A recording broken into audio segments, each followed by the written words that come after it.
So now students, we discuss about instantaneous velocity and we get an idea. Last time हमने क्या idea लिया था कि अगर आपके पास डिस्प्लेसमेंट टाइम ग्राफ है तो उस डिस्प्लेसमेंट टाइम ग्राफ पे इंस्टेंटेनियस वेलोसिटी को हम किस तरीके से कैलकुलेट कर सकते हैं।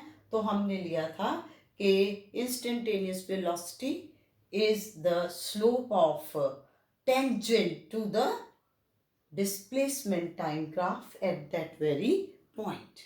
अब उसी कॉन्सेप्ट को आगे लेते हुए हम क्या कह रहे हैं, instantaneous velocity of a particle is positive if slope of displacement time graph is positive at that point.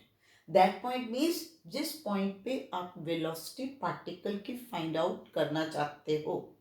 क्या कहा गया है कि ये इंस्टेंटेनियस वेलोसिटी कब पॉजिटिव होगी, जब आप डिस्प्लेसमेंट टाइम ग्राफ पे उस पर्टिकुलर पॉइंट को ऑब्जर्व करोगे और अगर उसकी स्लोप पॉजिटिव होगी।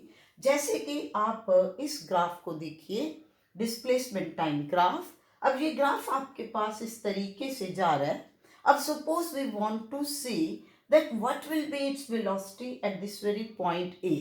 तो A पॉइंट के ऊपर अगर मैंने देखनी है तो मैं यहाँ पर क्या करूँगी, ये टेंजेंट यूं ड्रॉ करूँगी। तो जब मैं ये टेंजेंट ड्रॉ करूँगी इस पे, तो इसकी स्लोप क्या आ रही है, पॉजिटिव आ रही है। पॉजिटिव आ रही है ना, तो दैट मीन्स कि A पार्टिकल के ऊपर इंस्टेंटेनियस वेलोसिटी हो गई पॉजिटिव। सेकेंड पॉइंट क्या है, instantaneous velocity of a particle is negative if slope of displacement time graph is negative at that point।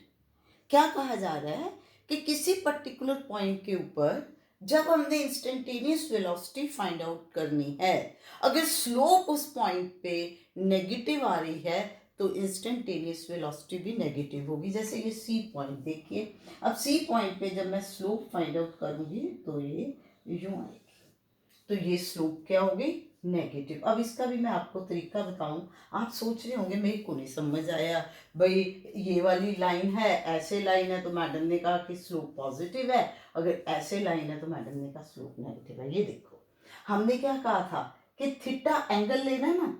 अब यहाँ पर अगर इस तरीके से है तो ये थीटा एंगल क्या है, ऑब्ट्यूज ग्रेटर देन 90।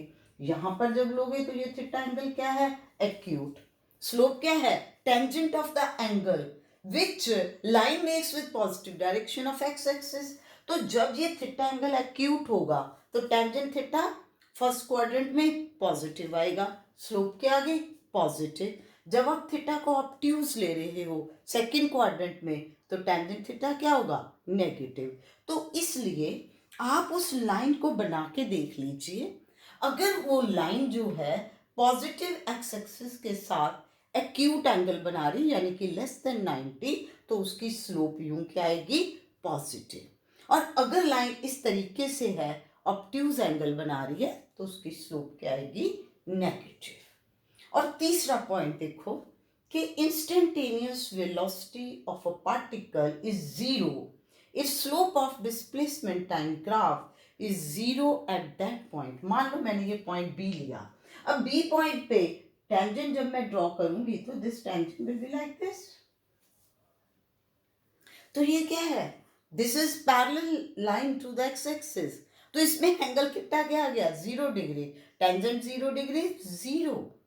तो इसमें स्लोप है ही नहीं, और अगर स्लोप 0 है तो instantaneous velocity will also be zero। So these are the basic concepts। तो जो आपका पेपर का 20 मार्क्स है ना, वो इस तरह के क्वेश्चंस के ऊपर ही है। अब ये मैं आपको स्टेटमेंट की फॉर्म में दे दूंगी और आप कहोगे कि ट्रू फॉल्स निकालो, या मैं तुम्हें इस तरीके से ग्राफ दे दिया। अब ग्राफ देने के बाद मैं आपको सिंपली कहती हूँ कि आप ये बताइए कि किस पॉइंट के ऊपर इंस्टेंटेनियस वेलोसिटी 0 होगी, किस पॉइंट के ऊपर वेलोसिटी की वैल्यू पॉजिटिव होगी, कहाँ पर वेलोसिटी की वैल्यू नेगेटिव होगी। तो प्लीज इन चीजों को, इस कॉन्सेप्ट को ध्यान से अंडरस्टैंड करिए। बार बार इस पॉइंट को आप पर देखिए, अंडरस्टैंड करिए और आप उसको अपने ब्रेन में बिठाइए।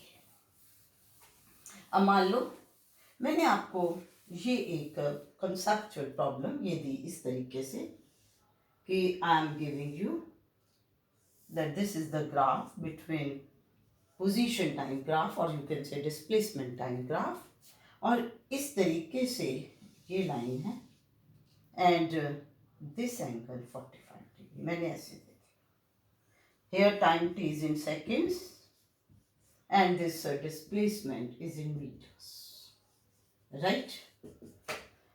अब आपको ये कहा जाता है, इसमें no doubt position time graph is a straight line, it means velocity of the body is uniform.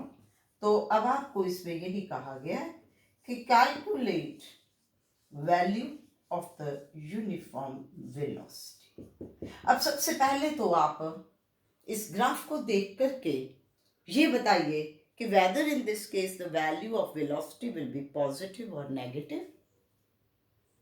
अब आप अगर इस 45 डिग्री के एंगल को देखोगे, आप कहोगे टेंजेंट 45 डिग्री इट इज 1, तो पॉजिटिव। भैया ध्यान से देखो, देखो इसमें क्या है कि जब टाइम t 0 है देन डिस्प्लेसमेंट इज मैक्सिमम, मतलब वो दूर है, और उसके बाद जैसे जैसे टाइम इंक्रीज हो रहा है पोजीशन कम हो रही है, तो इसका मतलब इसमें स्लोप क्या बन गई, नेगेटिव बन गई। और वैसे भी अब दूसरी तरफ जब आपने स्लोप की बात करनी है तो ये आपके पास पोजीशन टाइम ग्राफ है, आपने इसका किसके साथ एंगल देखना है, पॉजिटिव एक्स एक्सिस के साथ, यानी कि इस तरफ को। तो ये एंगल कितना बनेगा, दिस विल बी 135 डिग्री। तो एक मैं आपको ये समझाने की कोशिश कर रही हूँ कि ग्राफ का बेटा देख के उससे आपको आइडिया हो जाना चाहिए कि भाई जी इसमें अगर टाइम टी इंक्रीज हो रहा है, एक्स की वैल्यू रिड्यूस हो रही है, तो अंडरस्टूड है कि स्लोप नेगेटिव होगी। और दूसरी तरफ अगर आपको उससे नहीं भी क्लैरिटी होती तो आपने देखना है कि जो ग्राफ है वो पॉजिटिव साइड के साथ कितना एंगल बना रहा है। तो अब इसमें यूनिफॉर्म वेलोसिटी की वैल्यू क्या बनेगी, टेंजेंट ऑफ 135 डिग्री। अब 135 डिग्री को आप क्या लिखोगे, 180 माइनस 45, सेकेंड क्वाड्रेंट में टेंजेंट माइनस होगा तो it will be minus tangent of 45 degree, that is -1। और क्योंकि x और t में यूनिट्स मैंने बता दिए थे, तो here uniform velocity will be -1 meter पर सेकेंड। तो दिस इज कि how you can calculate this value of velocity from position time graph, और पॉजिटिव वैल्यू है नेगेटिव है ये आइडिया लगा सकते हो। तो हमने अभी तक पोजीशन टाइम ग्राफ की बात की, वो हमने देखा जब बॉडी रेस्ट पे है कैसा होगा, जब एक्सिस प्रोपोर्शनल टू टी है तो किस तरीके का आएगा, अगर axis proportional to t square है तो कैसे आएगा। अब हम बात कर रहे हैं वेलोसिटी टाइम ग्राफ। क्या किस में ग्राफ बनाना है, वेलोसिटी ऑफ टाइम में। और अब कब, for uniform motion of the body. Velocity time graph हम ड्रॉ कर रहे हैं in the case of uniform motion of body. Uniform motion means when body is moving with uniform velocity. अब ये आपको क्लैरिटी मैं ऑलरेडी दे चुकी हूँ कि independent variable time is to be taken along x-axis and velocity which is now dependent variable that will be along y-axis. अब uniform motion का मतलब है कि डिफरेंट पॉइंट टाइम के ऊपर वेलोसिटी जो है बॉडी की वो कांस्टेंट रहेगी। तो दैट मीन्स अगर हर टाइम के ऊपर वेलोसिटी की मान लो कि ये वेलोसिटी की वैल्यू 5 मीटर पर सेकेंड है, ये 0 सेकेंड पे भी थी, 1 पे भी थी, 2 पे भी थी, 3 पे भी थी, 4 पे भी थी, हर सेकेंड के ऊपर वेलोसिटी की वैल्यू सेम है, तो that means the graph will be the straight line parallel to time axis. So it means that when body is possessing uniform velocity, then velocity time graph is a straight line parallel to time axis. अब एक तो ये graph हो गया। अब दूसरा इसमें आ जाता है कि ये ए बी ग्राफ आपके पास आ गया, velocity time graph. Now next is कि what interpretation you can draw from this graph, कि इस ग्राफ से आपके पास कोई आइडिया आ जाता है, कुछ आप देख सकते हो। तो उसके लिए हम यहाँ पर इसको ले लिया इस पॉइंट को, तो now this point is let us से सी। तो आपके पास ओ सी क्या आ गया, total time for which body is in motion. O A क्या आ गया, यूनिफॉर्म वेलोसिटी, यू ले लो या वी ले लो, जो भी आप लेते हो, वी ले लिया मान लो, तो ओ ए आ गया। Now you consider what is area O A B C. तो ये एक तरह से आपके पास रेक्टेंगल है, तो it is product of the two sides O A and O C. O A क्या है, velocity, O C is time.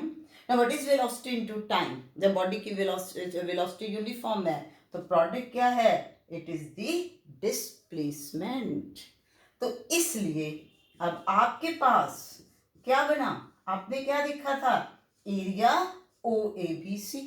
अब अगर ध्यान से देखें तो ये एरिया क्या है, it is the area under velocity time graph, किसके साथ, विद टाइम एक्सिस।